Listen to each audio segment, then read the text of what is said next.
So this is an update video. I made this video around like, I want to say a month ago at this point. I picked up the XREAL Air 2 Ultras off XREAL.com, and hand tracking wasn't really the greatest. Some applications in the Play Store did go ahead and work with hand tracking, but it was very limited. Well, with the most recent update to Nebula OS on the XREAL Pro Beam, you now can actually use hand tracking. So if you scroll down to the very top when you're in this screen right here, you actually do see hand gestures as an option.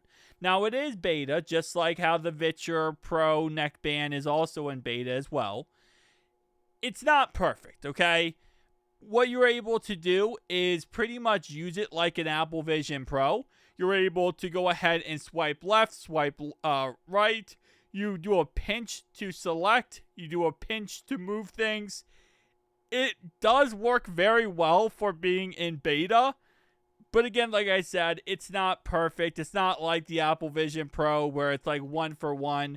Keep in mind, the Apple Vision Pro does use your eyes to go ahead and look left and right, while this, of course, does not. You actually have to move the cursor with your hands. It's very weird. So, for example, instead of using your phone, you would move the cursor down wherever you want to select something, and then you pinch to select. So, if you want to select an app, you have to move the cursor down with your hands, hover it over the app, and then click it.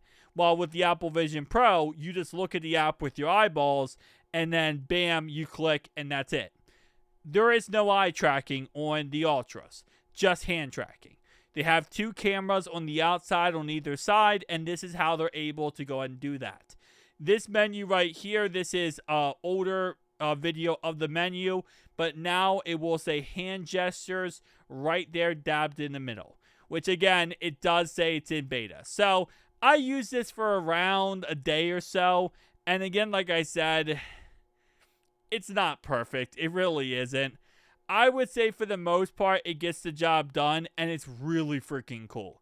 Now, of course, the hand tracking is so janky in some of the applications I've tried out before, but when it comes to just utilizing this, I do like it a lot better than utilizing my phone.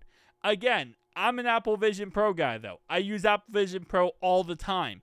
So I'm used to that hand tracking, back and forth. If you're not used to hand tracking in any like VR, AR type aspects, it's just something you have to get used to. I'll say it like that.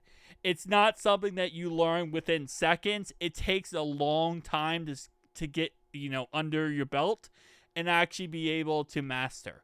But again, like I said, cool concept that they did bring this to the Ultras. They brought back hand tracking. Hand tracking was on the Ultras for a good period of time because, again, it does have cameras.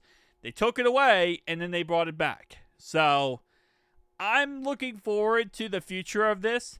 I did also pick up recently, or pre-ordered, the X1, the XREAL 1 Pro. The new XREAL AR headset that is just coming out recently. I will be doing an unboxing and a review of that sometime in the future whenever I do get my copy of that. But I will say across the board, the best XR glasses possible, in my opinion, are the XREAL Air 2 Ultras. Keep saying XR for something. XREAL Air 2 Ultras. Those are my favorite, in my opinion. But again, like I said, we'll be checking out all the other options as well. Again, should you go with XREAL or VitR? I would probably go with XREAL. That's my personal opinion. But I'll see you guys in the next one, though.